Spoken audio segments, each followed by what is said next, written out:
everybody, it's me, Azita. Here are the ingredients for broiled tomato. 4 large tomatoes, 4 ounces of melted butter, 4 tablespoons of fresh parsley, and 8 teaspoons of sugar. Alright, so first we're going to cut our parsley into small little pieces. It's going to be used as a garnish in the end. And we're going to core our tomatoes. The way you core a tomato, the best way to do it is to slice off the top, slice off the bottom, and then just cut off 4 pieces. And here's the core. I'll do that again if you missed it. Cut off the top, cut off a piece of the bottom, lay it down flat, cut off 1 piece from each side, so you have 4 sides, and then get rid of the core. I'll do it one more time. Cut off the top, cut off the bottom, and then you're going to go here, here, here, and here. This is the preparation, or also called mise en place. We're getting all our ingredients ready to start cooking. Now we'll be placing some of our 8 teaspoons of sugar on top of the pieces of tomato which I have here, and this is going to go inside the oven and broil. I usually prefer to sprinkle with my hand. It seems to be a lot easier and easier to even it out.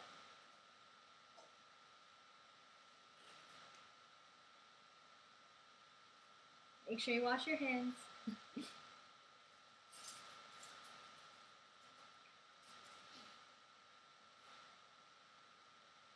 Mom, I keep telling you to stop it. Oh. Now we're going to place the tomato inside the oven and let it broil until it's tender. Now we're going to keep cooking the rest of the thing. Okay, so we're going to use our measuring cup and my smaller measuring cups. We're using 6 ounces of flour, 1 teaspoon of cayenne pepper, 1 teaspoon of paprika,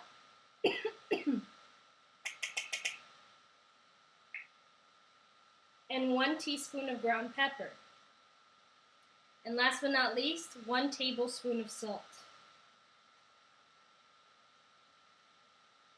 We're going to mix the ingredients, and then we're going to add our chicken into this mix.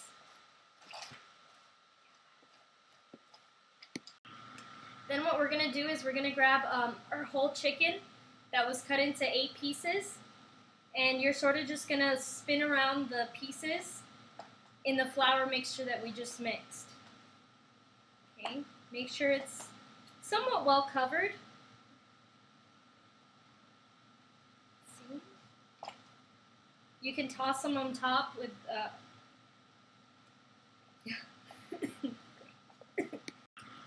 So you're pretty much just rolling it around and making sure you cover all the chicken in this mixture. I still have a couple more to go here, the wings. Hopefully they won't fly away.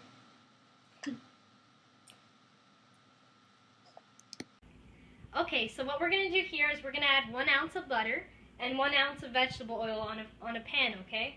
So we're going to turn it on to about medium heat and let it sit there for a while. Pause. So we're going to add our chicken. I usually try to cook the smaller pieces together and then the larger pieces together, so I leave it for a longer time.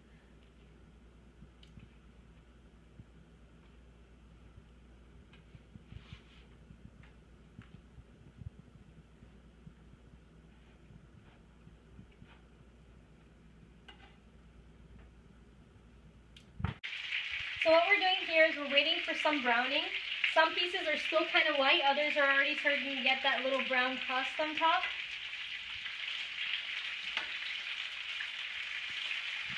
Okay, so I'm making tomato concasse. The way we do this is, I already did it with some previous tomatoes. We're going to cut the top out of the tomato, and then you're going to make an X on the bottom. Now this water is boiling, and we're going to toss it in there and let it sit there for a while until the skin starts peeling. So once the skin starts peeling a bit, we're going to toss it inside an ice bath. We can't leave it inside the ice bath for too long, or it'll change a bit the texture of the tomato.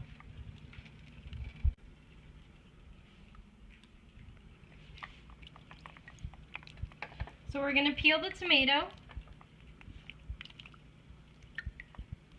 place it in here, and then soon after I'm going to take it back to the cutting board, and what we're going to do is we're going to dice it up.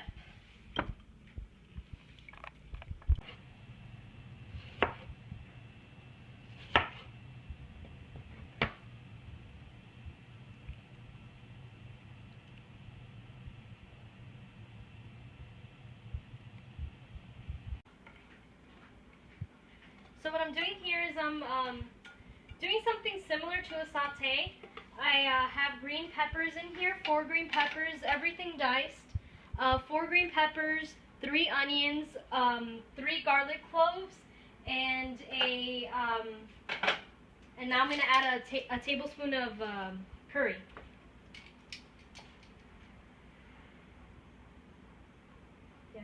So I already put the tomato concassé as I had everything in there as I showed you previously. What I did was I put the chicken already with the vegetables that I just cooked onto this, and I added some chicken stock. You can add the chicken stock later for consistency. I decided to add it now because my chicken was a little bit dry. So I'm going to add this in the oven. And this should stay in here for about 25 minutes at 165 degrees. Okay, so now those 4 ounces of butter that we had at the beginning for the tomato, I took it out of the oven, and I'm going to pour it on here. And then I'm going to use some parsley to garnish it on top.